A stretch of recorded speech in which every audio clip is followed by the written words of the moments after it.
Olá, olá pessoal, tudo bem? Estamos de volta com o nosso tema sobre o Apache Iceberg. Agora a gente vai falar sobre um tema um pouco chato, um tema que tem um trade-off enorme, tanto de forma direta quanto de forma indireta. Então a gente vai falar sobre o nível de updates, né, do arquivo do formato aberto Iceberg. Então é o mesmo esquema. Praticamente é o mesmo resultado que a gente encontra aí no Delta Lake, no formato do Delta Lake, certo? Só que aqui tem umas diferenças que dão um resultado, de certa forma, um pouco melhor. Embora, né, a gente saiba que o Delta Lake e o Spark, eles têm um nível de integração absurdo. Então, tem muita coisa interessante no formato Delta quando se usa com Spark, porque ali tem. Os caras têm uma integração absurda, pessoal. E aqui o Apache Iceberg ele não fica muito atrás, tá? Então ele está crescendo bastante e a gente vê que ele tem algumas funcionalidades bem interessantes. Então eles geram aí um trade-off interessante na hora de abordar ali o tipo de problema a ser resolvido, tá? Então, basicamente é isso. Esse tema aqui, né, principalmente para quem é mais sênior aí, a partir de pleno, né, para cima, vai ver aqui que tem bastante trade-off. Eu não vou falar sobre z-ordering, eu não vou falar sobre escrita ordenada de tabela, tá? E os benefícios que eles têm, que eles trazem, eu vou deixar para um próximo momento, mas vocês vão ver aqui que de forma indireta esses assuntos vão surgir. Eu vou tentar manter o foco apenas no tema do vídeo, tá? Eu não vou falar também de tipos de compactação, aí embora o sort, né, escrita por ordenação de tabela, escrita ordenada de uma tabela, seja uma forma de compactar arquivo de dados, né? O zero ordem também. Não vou falar também sobre o tamanho, né, o controle do tamanho do arquivo, tá? De dados ou de metadados. Então, eu vou tentar manter aqui mesmo apenas no nível de linha, né, na atualização em nível de linha do Apache Iceberg. Então, beleza. O Apache Iceberg ele tem duas formas de gerenciar a atualização ou a exclusão ou a escrita de dados no seu formato de tabela, né? Então seriam eles o copy on write, que é o call, e o measure on read, que é o more, certo? Então aqui a gente já vai entendendo em quais casos dão uma margem de segurança para dizer, olha, nessa situação eu consigo usar o call, ou nessa situação é melhor o more, tá? Então, o Delta Lake, ele também é na mesma pegada, tá, pessoal? Então, resumindo aqui, um ponto interessante para a gente começar, a gente sabe que a gente está trabalhando aqui com o MinIO, que basicamente é o S3 ali da Amazon, diga-se de passagem, e a gente também entende que esses caras, né, o S3, MinIO, eles trabalham com Object Storage, né? E o que, que isso significa? Object Storage, eles são formatos de arquivo desenvolvido para clouds e basicamente eles não são editáveis, né? Não dá para fazer um append e também não dá para fazer ali uma leitura muito rápida, uma escrita muito rápida de muitos arquivos de uma vez só, né? Então, para resolver esse problema, surgiram aí os formatos de tabelas abertas. No caso aqui, a gente está tratando do Iceberg. No meu dia a dia, no trabalho, eu atuo muito com Delta, tá? Então dá para fazer uma comparação aqui simples. Então esses caras, tanto o Delta quanto o Iceberg, eles tratam essa questão do Object Storage, com relação, eles tratam esse problema, né, de não poder editar ou performar um append no, no Object Storage, eles resolvem isso com metadados. Então ali a gente, no Delta Lake, a gente tem ali um diretório chamado log de transações, aonde ficam armazenados todos os registros dos metadados das operações que ocorrem nas tabelas deltas. E aqui no Apache Iceberg não é diferente, tá? Então a gente tem as, os arquivos de dados e também tem os arquivos de metadados.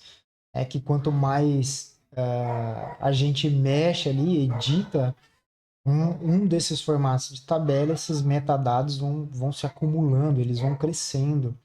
E a quantidade de arquivos de dados também vão se acumulando, vão crescendo. Então, existem várias técnicas para lidar com esse tipo de problema, de acordo aí com o tipo de consumo da sua tabela, ok? Então, basicamente, aqui nesse tema, a gente vai falar de consumo de dados. Então, os dados estão chegando ali no seu Lake House, no seu Data Lake, tá? Então, é nesse momento que se encaixam esses formatos de escrita aqui, esses modos de escrita aqui do Apache Iceberg, tá? E também aqui, de forma indireta, né, a gente tem aqui também ali a tabela de consumo ali para onde ela vai para a área de negócio consumir, para os analistas de BI, etc, tá? Então eu vou tentar manter o foco aqui no conteúdo do vídeo. Então a gente tem aqui o call e o modo padrão do Iceberg, né? Você não precisa fazer nada, simplesmente escreveu a tabela, você já está escrevendo nesse modo, copy on write. E nesse modo, basicamente, o Iceberg ele sempre vai reescrever por completo o arquivo de dados que você esteja atualizando, que você esteja fazendo um delete, ou que você esteja inserindo dados ali, tá? Então ele reescreve todos os arquivos de dados. Então aqui a gente já vai entendendo um pouquinho que isso demora. Imagina você escrever, você edita lá 2, 3 linhas e de uma tabela enorme, ou 2 ou 3 registros de uma tabela enorme.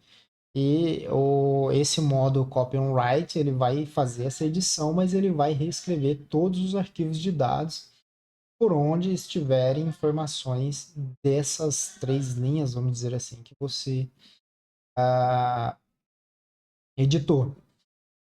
Então, esse modo aqui, a gente já vai vendo que ele é mais indicado para leituras de tabelas, né? Então, se você tem uma tabela, né, ou um processo aí onde é necessário muita edição, muita atualização de informações, então você já meio que entende que o modo copy on write ele vai ser um pouco lento, ele vai performar com lentidão na escrita dos dados, ok?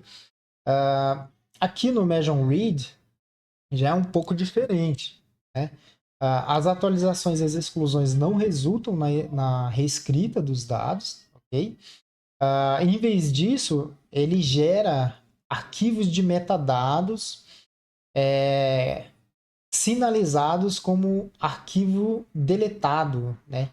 Então, a gente vai entendendo que a escrita para esse método Measure Read, ele é mais rápido, mas em contrapartida, ele vai gerar uma leitura mais lenta, ok?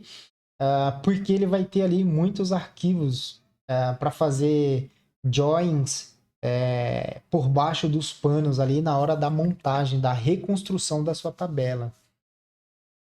Então a gente vê aí que já começam a se desenhar alguns cenários aí para o pessoal que é mais experiente, né? Então aí a gente já vai vendo que quando eu preciso ali, né, bem por cima, pessoal, Quando eu preciso ali de velocidade na escrita, eu poderia ali usar o Measure Read. E quando eu precisar ali de uma velocidade maior no consumo, na leitura, na performance das queries, eu uso ali o Copy on Write, ok? Então, a gente vai vendo aí que vai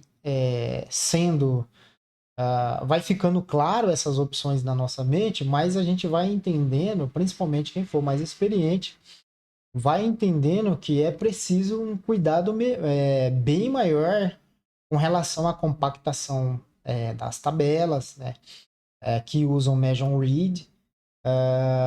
É similar aos mesmos problemas que a gente tem ali no Delta Lake, tá? Então, o Delta Lake, se a gente usa ali o streaming do Spark, você vai gerar, sei lá, centenas de arquivos de dados pequenos, né? Mas aí, em contrapartida, você precisa criar uma estratégia de manutenção e compactação da tabela. Então, você roda ali o Optimize, que é uma operação cara, tá? Então, tudo que envolve reescrita de dados é uma operação cara, tá?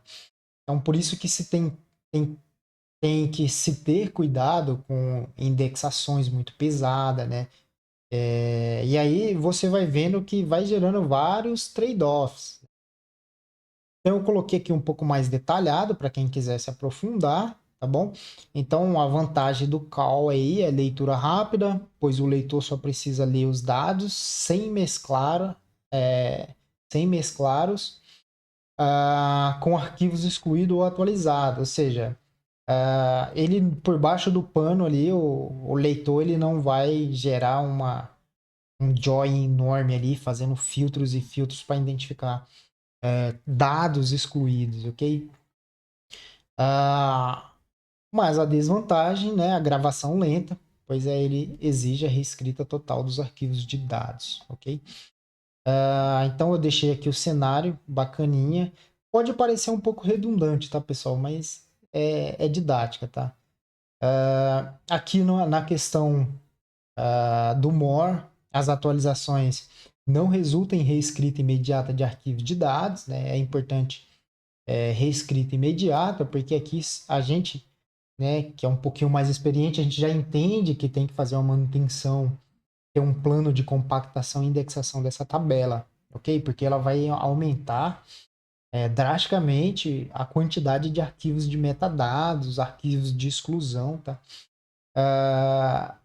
Então, em vez dela sair reescrevendo os dados por completo, né, os arquivos de dados, ela só registra as alterações nos arquivos que são assinalados, né, ou flagados como arquivos de exclusão. Aqui também eu coloquei só para conhecimento alguns pontos, tá? Existem dois tipos de arquivos de exclusão. Então, só para trazer, não vem ao caso agora a gente entrar no detalhe, porque de verdade, assim, só vale a pena entrar nesses detalhes em um case real, tá? Quando você está ali na POC, é importante fazer uma POC por isso, tá? Em projetos de engenharia de dados. Nesse More aqui, a gente tem a gravação mais rápida, ou seja, quem já foi pensando aí no é ideal para streamings, né? É interessante, uma frequência maior aí de microbatching, né? Então é mais interessante esse cara. A desvantagem é a leitura mais lenta em comparação com o call aqui, pois os arquivos de exclusão precisam ser reconciliados, né? Então ele precisa reconstruir memória ali durante a query. Então esse processo, dependendo do tamanho da tabela, isso demora, tá? Então, cenários ideais, se a tabela for atualizada com frequência, o More pode ser uma boa escolha, pois pode acelerar as gravações. É importante sempre lembrar, precisa de compactação, ok, pessoal? Senão, não adianta nada você escrever os dados muito rápido e na hora de fazer uma query leva uma eternidade. Então, eu deixei aqui sinalizado, é importante, tá? A gente não vai ver como compactar aqui. Então, eu deixei aqui os parâmetros, eles são bem intuitivos para habilitar o more, tá? Então, o call por default, por padrão, ele já é normal, é só escrever a tabela, ele já é por padrão. Já o more, ele precisa ser habilitado. Então, bem intuitivo aqui, tá? Então, ele vai depender também da engine aí de processamento que você usa. No caso do Spark e Trino, esse mecanismo já tem compatibilidade, ok? E se eu não me engano, o Dremel também tem compatibilidade com essa funcionalidade aqui, More, certo? Então, a forma de alterar ele é isso. Então, se você observar aqui, você consegue controlar a forma que ocorre o delete, o update, o merge, tá? E a forma para criar uma nova tabela seria essa aqui, pessoal. Vamos ver agora um exemplo na prática, tá? Com os mesmos dados de sempre. Carregá-los aqui. Carregar aqui o nosso ambiente. Então, o formato padrão é tranquilo, pessoal. É só eu vir aqui, certo? E escrever a minha tabela. Então, eu vou simplesmente fazer isso. Vamos aguardar aqui.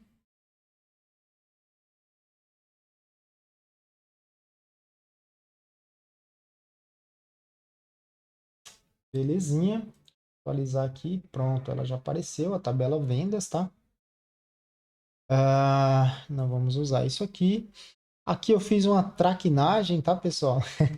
Para a gente capturar aqui a configuração da tabela. Então, vamos pegar a configuração, né, as propriedades da tabela vendas no formato aqui no cal, tá? Deixa eu rodar aqui, vamos ver. Então, beleza. Notem que só apareceu aqui o ID, né, o último snapshot, o formato do arquivo de dados, a versão da engine do Iceberg e a compactação. Vamos aqui selecionar os nossos arquivos de dados. Beleza. Então vejam, eu não fiz partição, tá bom? Tá sem partição. Então a gente vê aqui que a gente tem 4 arquivos de dados, certo? Então, o tamanho deles, aqui as informações de rodapé, cabeçalho, etc., os metadados do parquet, certo? Mas o que a gente precisa identificar é isso aqui, ó. Então aqui, observem bem essas colunas, a gente está usando o método padrão AL. Então aqui eu vou literalmente mostrar a quantidade dos arquivos de metadados, tá? Então a gente vê que tem um arquivo de metadados, ele está falando que tem 4 arquivos de dados, então a gente pode ver aqui, ó, existem 4 arquivos de dados, certo? E um ponto importante para a gente observar é isso aqui, ó. Então a gente não tem arquivos deletados, né? E também não, tá tudo zero, certo? Vamos ver os dados aqui da nossa tabelinha. Então a gente tem aqui 4 registros, é isso. Eu deixei aqui um update, tá? Eu vou dar um update nesse cara aqui, ó. Vamos dar um update nele. Então, ele tá como disputa e a gente vai mudar ele para in process, ok?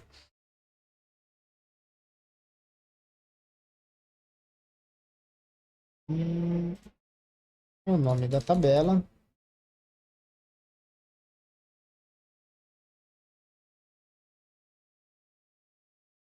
Então, belezinha. Então, esse ID aqui, né, essa ordem, ela deve estar como in process. Agora, ok, beleza.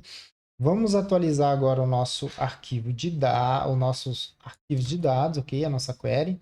Então, observem, permanece 4 arquivos de dados, ok? Então, esses aqui são os nossos parquês. Não mudou nada aqui, tá? A gente só alterou uma linha, a gente deu um update em uma linha aqui da tabela. Vamos ver os nossos arquivos de metadados. Então, a gente vê que agora tem dois arquivos de metadados. E aqui a gente vê apenas que teve um arquivo deletado, ou seja, a tabela ela foi editada, tá? E só isso, mas a gente só registrou que houve uma, uma mudança na tabela, ok? E aqui a gente tem o nosso snapshot. Agora, a gente vai ver o que ocorre quando a gente altera a tabela para o modo More, certo? Eu não preciso reescrever de novo a tabela, né? Essa aqui é a nossa query, então vejam, eu vou simplesmente alterar aqui as propriedades da tabela. Eu vou deixar aqui o copy on write no delete, porque eu não vou fazer nenhuma exclusão de dados, mas o importante, eu vou mexer basicamente aqui, tá, pessoal? No update. Então, merge on read, ou seja, o próprio nome já é intuitivo, né? Ele vai fazer o merging dos dados no momento da leitura. Então, vamos lá. Eu vou rodar aqui o nosso comando. Então, a gente alterou lá o tipo de escrita da tabela. E aí, vamos dar fazer a nossa query. Então, eu já havia alterado esse cara aqui, certo? Agora, eu vou alterar esse cara aqui, ó, que está on hold. Ele está on hold. Eu vou colocar para in process. Ok? Vamos lá.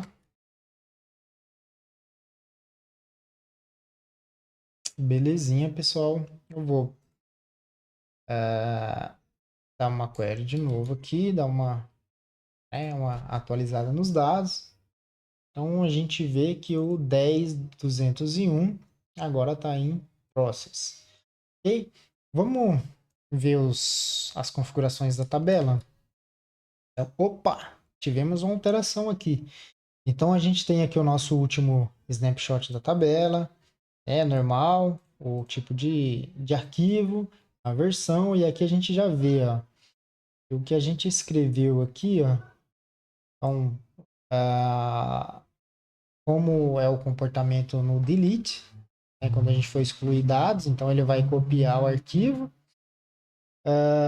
mas quando a gente vê aqui no merge, então ele merge on read, é o formato da compactação, e aqui a gente vê e o update ele está merge on read. Então, eu já dei um update aqui, vamos ver como que ficou agora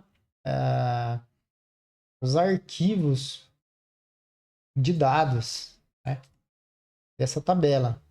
Opa! Mudou alguma coisa aqui, pessoal. Então a gente vê que agora a gente anteriormente, né, a gente tinha aqui, mesmo após a edição, a gente tinha 4 arquivos de dados, só que agora a gente tem 6 arquivos de dados. Olha só que interessante. Nessa última edição dos dados, ele criou um arquivo aqui, ó, aonde está tudo zerado, as informações de cabeçalhos do parquet, ó. Então a gente vê que, ó, tá none. Ó. E aqui no índice de ordenação tá none, tá null provavelmente. E os dados, né, estão todos zerados, vamos dizer assim. Então o que que aconteceu?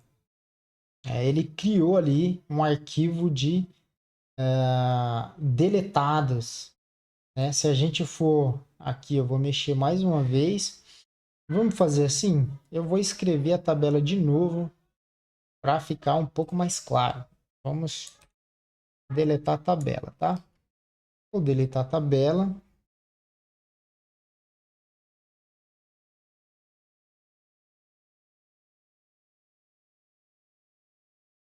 Deletei a tabela. Vamos comentar de novo. atualizar aqui. Olha lá, foi deletado, tabela vendas. Agora eu vou reescrever tudo de novo. Vamos reescrever a tabela. Ó. Pronto, reescrevemos. Deixa eu atualizar, beleza. Eu vou alterar aqui. Pronto.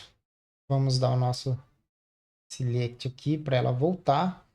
Eu vou alterar só a 1068 aqui, ó. A 10168. Então vamos dar um update nela. Essa 10168 ela tá como disputa. Então a gente vai colocar em progress, em process, ok? Mas antes, vamos atualizar essa query aqui. Belezinha? Essa traquinagem aqui, tá? Então a gente atualizou o nosso registro. Vamos lá? Beleza. Ó, 10168.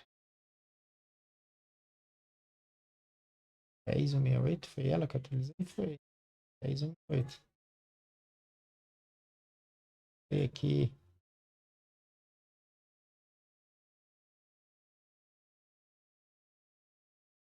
Beleza, acho que atualizou agora.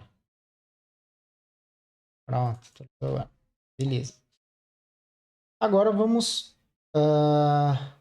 olhar aqui de novo o nosso metadados. Ó, 1, 2, 3, 4, 5, 6. Opa! Mais uma vez. Olha lá. Então, a gente reiniciou a tabela. E está começando aqui, tem um arquivo a mais aqui, ó. Então, esse arquivo a gente vê que os dados estão todos zerados, né? Está zerado aqui.